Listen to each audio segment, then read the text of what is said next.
Meenamma the untold story part 3. അച്ഛന് നമുക്ക് എന്തായാലും ഈ കഥ തുടങ്ങുന്നതിന് മുൻപ് തന്നെ ഒരു പേരിടേണ്ടതായിട്ടുണ്ട്. ഈ സാങ്കല്പിക കഥയിൽ അച്ഛന് പേര് നൽകിയിട്ടില്ല കേട്ടോ, വലിയൊരു വിഡ്ഢിത്തരായി പോയി. അച്ഛന് നമുക്ക് വളരെ സിമ്പിൾ ആയിട്ടുള്ള ഒരു പേരിടാം. സിമ്പിൾ. നല്ല പേരല്ലേ? സിമ്പിൾ.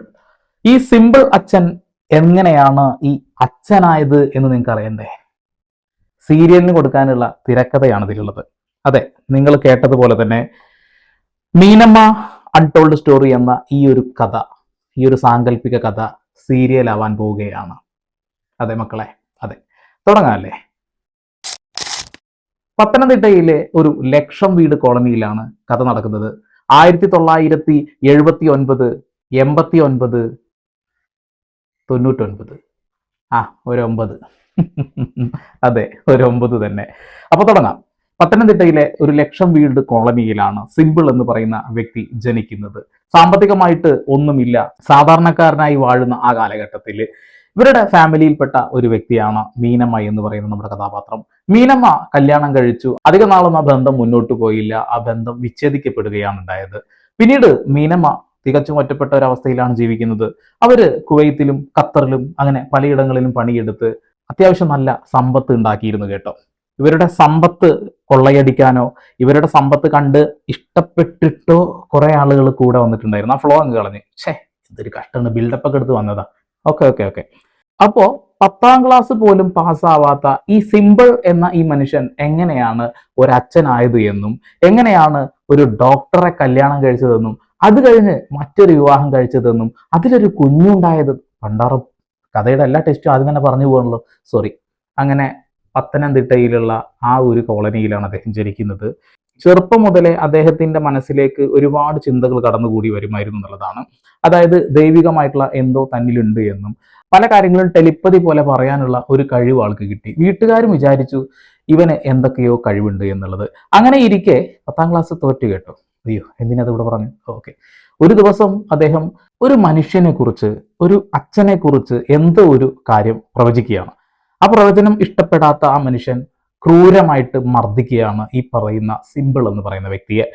പിന്നീട് അങ്ങോട്ട് ഒരു ഭ്രാന്തനെ പോലെ ഒരു മാനസിക വിഭ്രാന്തി ആള് പ്രകടിപ്പിക്കാൻ തുടങ്ങി.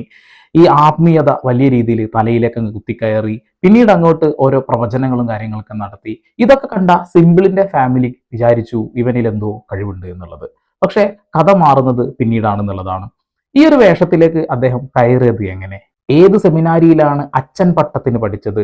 ഏത് പള്ളിയിലാണ് ആദ്യ കുർബാന ചൊല്ലിയത് എന്നുള്ളതാണ്. സംശയങ്ങൾ ഒരുപാടുണ്ട്. ഓക്കെ, അങ്ങനെ ആളൊരു യുവാവായി മാറി.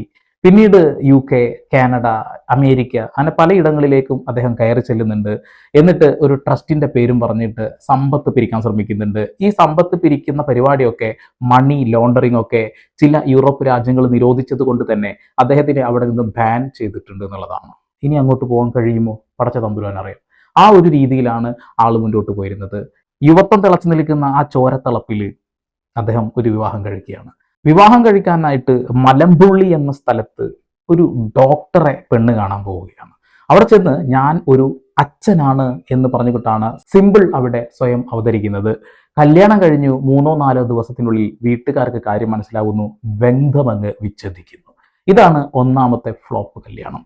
രണ്ടാമത്തെ കല്യാണം, തിരക്കഥയ്ക്കുള്ള നോട്ട് എഴുതി വെച്ചിരിക്കുകയാണ്. രണ്ടാമത്തെ കല്യാണം ആലുവയിലാണോ അല്ലെങ്കിൽ ഇനി ഫോർട്ട് കൊച്ചിയിലാണോ എന്നൊരു സംശയമുണ്ട്. എന്തായാലും കല്യാണം കഴിച്ചു, അതിലൊരു സന്തതിയുണ്ട്. ആ സന്തതി ഇപ്പൊ തിരിഞ്ഞു നോക്കുന്നുണ്ടോ എന്ന് ചോദിച്ചാൽ ആർക്കറിയാം? ദൈവം തമ്പുരാന് പോലും അറിയില്ല എന്നുള്ളതാണ്. അതാണ് സിമ്പിൾ എന്ന് പറയുന്ന മനുഷ്യന്റെ സിമ്പിൾ ആയിട്ടുള്ള മനോഭാവം എന്നുള്ളതാണ്. കഴിഞ്ഞില്ല, ഇനിയാണ് കാര്യങ്ങളിലേക്ക് കടക്കുന്നത് എന്നുള്ളതാണ്. അതായത് മീനമ്മക്ക് അത്യാവശ്യം നല്ല പ്രായമുണ്ട് കേട്ടോ. മീനമ്മയുടെ അടുത്ത് മറ്റൊരു യുവാവ് 10-21 വർഷത്തോളമായിട്ട് എന്തെങ്കിലുമൊക്കെ കിട്ടും എന്നുള്ള ധാരണയിൽ മീനമ്മയെ നോക്കാൻ വേണ്ടി കൂടെ കൂടിയത്. ഒരു പ്രത്യേക സാഹചര്യത്തിൽ 2010 ആ ഇരുണ്ട രാത്രിയിൽ മീനമ്മയെ ശ്വാസം മുട്ടിച്ച് കൊല്ലുവാനും അയാൾ ശ്രമിച്ചിട്ടുണ്ടായിരുന്നു എന്നുള്ളതാണ്. ആ മനുഷ്യന് നമുക്കൊരു പേരിടാൻ മീൻചട്ടി എന്നാണ് പേര്. അതെന്തുകൊണ്ടാണ് ആ പേരിട്ടത് എന്ന് ഏതെങ്കിലും കാട്ടിൽ നിങ്ങൾക്ക് മനസ്സിലാവും എന്നുള്ളതാണ്. മീൻചട്ടി കേട്ടോ. മീൻചട്ടി പതിയെ മീനമ്മയുടെ കയ്യിലുള്ള സ്വത്ത് മുഴുവൻ ഒരു പേപ്പറിലേക്ക് എഴുതി വാങ്ങി ഒപ്പിട്ടതിന് ശേഷം ഉറങ്ങാൻ കിടന്ന മീനമ്മയുടെ മുഖത്തേക്ക് ഒരു തലയിണ വെച്ച് കൊല്ലാൻ ശ്രമിക്കുന്നു. മീനമ്മ ബുദ്ധിപരമായ ഒരു നീക്കം ചെയ്യുന്നു, മരിച്ചതായി അഭിനയിക്കുന്നു. ഉടനെ തന്നെ ഈ മീൻചട്ടി ചേട്ടൻ കാനഡയിലുള്ള ഇവരുടെ സഹോദരിയെ വിളിച്ച് പറയാണ് മീനമ്മക്ക് ശ്വാസം മുട്ടലാണ് എന്നുള്ളത്, അവർ മരിച്ചു എന്നുള്ളത്. ഉടനെ തന്നെ മീനമ്മ സടകുട എണീറ്റ് ആ മൊബൈൽ ഫോൺ തട്ടിപ്പറിച്ചെടുത്ത് ആ കാര്യം അങ്ങ് പറയാണ്, ഈ മീൻചട്ടി എന്നെ കൊല്ലാൻ ശ്രമിച്ചു എന്നുള്ളത്. അദ്ദേഹത്തിനെ പോലീസ് അറസ്റ്റ് ചെയ്തു, ജയിലിൽ കിടക്കുന്നുണ്ട്. അദ്ദേഹത്തിനും ഈ സ്വത്തിലൊരു ചെറിയ പങ്കുണ്ട് കേട്ടോ. പക്ഷേ വിധി മറ്റൊന്നായിരുന്നു എന്നുള്ളതാണ്, ആള് ജയിലിൽ കിടക്കുന്നു. പെട്ടെന്ന് സിമ്പിൾ അച്ഛന് പുറമെ മറ്റൊരു കഥാപാത്രം കയറി വന്നതിലൊന്നും വിചാരിക്കണ്ട, സീരിയൽ അല്ലേ, അങ്ങനെ ഒരുപാട് കഥാപാത്രങ്ങളില്ലെങ്കിൽ മുന്നോട്ട് പോവില്ല എന്നുള്ളതാണ്. ഈ മീനമ്മയും സിമ്പിൾ അച്ഛനും മാത്രം മതിയോ? അല്ല. അങ്ങനെ സിമ്പിൾ അച്ഛന്റെ രംഗപ്രവേശനാണെന്നുള്ളതാണ്. മീനമ്മ ഒറ്റപ്പെട്ടു. മീനമ്മയെ സംരക്ഷിക്കാം എന്ന പേരും പറഞ്ഞുകൊണ്ട് ആ വീട്ടിലേക്ക് കയറി ചെല്ലുന്നു. മീനമ്മ വയോധികയാണ്, അതുകൂടാതെ തന്നെ ഒരുപാട് മരുന്നുകളും കാര്യങ്ങളൊക്കെ കഴിക്കുന്ന ഒരു വ്യക്തിയാണ്. മീനമ്മയെ ആത്മീയതയുടെ വലയിലേക്കാണ് നമ്മുടെ സിമ്പിൾ അച്ഛൻ ഇട്ടത് എന്നുള്ളതാണ്. സിമ്പിൾ അച്ഛൻ്റെ ഈ അച്ഛൻ പട്ടവുമായി ബന്ധപ്പെട്ടുള്ള ഒരു വലിയ കാര്യം ഉണ്ട് കേട്ടോ, ഒരു വലിയ ഒന്നൊന്നര കോമഡിയാണ്, അത് ഞാൻ പറഞ്ഞുതരാം. അതിന് മുന്നേ മീനമ്മയുടെ അടുത്ത് ചെന്നിട്ട് പറയാണ്, മീനമ്മയുടെ കയ്യിലുള്ള സ്വത്തൊക്കെ എനിക്ക് എഴുതി തരികയാണെങ്കിൽ എന്തായാലും നിങ്ങൾ വയോധികയാണ്, ഇത് പാവപ്പെട്ട ആളുകൾക്ക് എഴുതി കൊടുക്കുകയോ ഒരു വൃദ്ധസദനം ഉണ്ടാക്കുകയോ അല്ലെങ്കിൽ ഒരു അനാഥാലയം ഉണ്ടാക്കുകയോ ചെയ്തിട്ടുണ്ടെങ്കിൽ അത് പടച്ചോൻ നമുക്ക് പുണ്യം തരും, സ്വർഗം തരും എന്നൊക്കെ പറഞ്ഞുകൊണ്ട് നൈസായിട്ട് എഴുതി വാങ്ങുകയാണ്.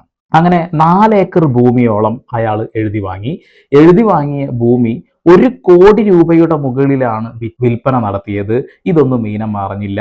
മീനമ്മ ധരിക്കുന്നത് എന്താന്ന് വെച്ചാൽ, എൻ്റെ പേരിൽ ഒരു ട്രസ്റ്റ് തുടങ്ങുന്നു, എൻ്റെ പേരിൽ ഒരു അനാഥാലയം തുടങ്ങുന്നു, എൻ്റെ പേരിൽ ഒരു വൃദ്ധസദനം വരുന്നു എന്നുള്ളതാണ്. പാവം മീനമ്മയെ സിമ്പിൾ അച്ഛൻ സിമ്പിളായിട്ട് അത് പറ്റിച്ചു. പക്ഷെ വിധി മറ്റൊന്നായിരുന്നു എന്നുള്ളതാണ്. മീനമ്മ കാര്യങ്ങളൊക്കെ മനസ്സിലാക്കുന്നു. മീനമ്മ പോലീസ് സ്റ്റേഷനിൽ ഒരു പരാതി നൽകുന്നു. മീനമ്മയുടെ മറ്റ് അവകാശികളായിട്ടുള്ള കുടുംബക്കാരെയും കാര്യങ്ങൾ അറിയിക്കുന്നു. കേസുമായി മുന്നോട്ട് പോകുന്നു. മീനമ്മയെ എന്നല്ല, ആളുകളെ പറ്റിക്കുന്ന കാര്യത്തിൽ, ആളുകളെ വലയിലാക്കുന്ന കാര്യത്തിൽ ഈ സിമ്പിൾ അച്ഛൻ കേമനാണ് കേട്ടോ. മീനമ്മയെ പറ്റിക്കാൻ വേണ്ടിയിട്ട് ആദ്യം ചെയ്ത ഒരു കാര്യം എന്താന്ന് വെച്ചിട്ടുണ്ടെങ്കിൽ, കഞ്ഞിക്കുഴിയിലുള്ള ഏതോ ഒരു തിരുമേനിയുടെ അടുത്ത് പോയിട്ട് ഒരു സെൽഫി എടുക്കുന്നു. മീനമ്മ കണ്ടില്ലേ, എൻ്റെ തിരുമേനിയാണ് ഇത്, ഇവരാണ് നമുക്ക് ഈ കാര്യങ്ങളൊക്കെ ചെയ്തു തരാൻ പോകുന്നത് എന്നൊക്കെ പറഞ്ഞുകൊണ്ടാണ് ആ ഒരു ആധാരം എഴുതി വാങ്ങുന്നത്. പ്രായമായ ആളുകളല്ലേ, അത്തരം ആളുകൾക്ക് ദൈവഭക്തി വിശ്വാസം കുറച്ച് കൂടുതലായിരിക്കും എന്നുള്ളതാണ്. എഴുതി അങ്ങ് കൊടുത്തു. അവസാനം വെള്ളത്തിലിട്ട വര പോലെയായി എന്നുള്ളതാണ്. വരയും കാണാനില്ല, അവസാനം വെള്ളവും കാണാത്ത അവസ്ഥയായി. കാരണം സിമ്പിൾ അച്ഛൻ കേസ് കൊടുത്തതിൻ്റെ സങ്കടത്തിൽ അങ്ങ് അതൊക്കെ മോന്തി കുടിച്ച്. കൊള്ളാല്ലേ. ഈ 4 ഏക്കർ ഭൂമി കയ്യിലാക്കാൻ വേണ്ടിയിട്ട് ഇദ്ദേഹത്തിന് കൂട്ടാളിയായിട്ട് ഒരു കൂട്ടാളി വേണമല്ലോ. അങ്ങനെ ഒറ്റക്കൊന്നും ചെയ്യാൻ കഴിയില്ലോ. കാരണം 10ാം ക്ലാസ് തോറ്റ ഇയാൾക്ക് എവിടുന്ന് അത്രമാത്രം ബുദ്ധി. അതിന് പത്തനംതിട്ടക്കാരനായിട്ടുള്ള ഒരു വക്കീലുണ്ടായിരുന്നു കേട്ടോ. അദ്ദേഹത്തിന് നമുക്കൊരു പേരിടാം. അദ്ദേഹത്തിന്റെ പേരാണ് പീറ്റർ. കുഴപ്പമില്ലല്ലോ അല്ലേ? പീറ്റർ അതവിടെ കിടക്കട്ടെ എന്നുള്ളതാണ്. 2 അക്കമുള്ള പേരാണ് ഉദ്ദേശിച്ചത്, വേണ്ട 3 അക്ക ആയിക്കോട്ടെ. അടുത്തത് ഈ സിമ്പിൾ എന്ന് പറയുന്ന വ്യക്തി എങ്ങനെ അച്ഛനായി എന്നുള്ളതാണ്. ഏത് സെമിനാരിയിൽ നിന്നാണ് പഠിച്ച് അച്ഛൻ പട്ടം നേടിയത് എന്നുള്ളതാണ് അടുത്ത ചോദ്യം എന്നുള്ളതാണ്. ഇതിനും കൃത്യമായിട്ടുള്ള ഉത്തരം ഉണ്ട് എന്നുള്ളതാണ്. അതായത് റാന്നിയിലെ ഒരു വിശ്വസ്തനായിട്ടുള്ള ഒരു തിരുമേനി ഉണ്ടായിരുന്നു. ഏതോ ഒരു സഭയിലെ അംഗമായിരുന്നു അദ്ദേഹം കേട്ടോ.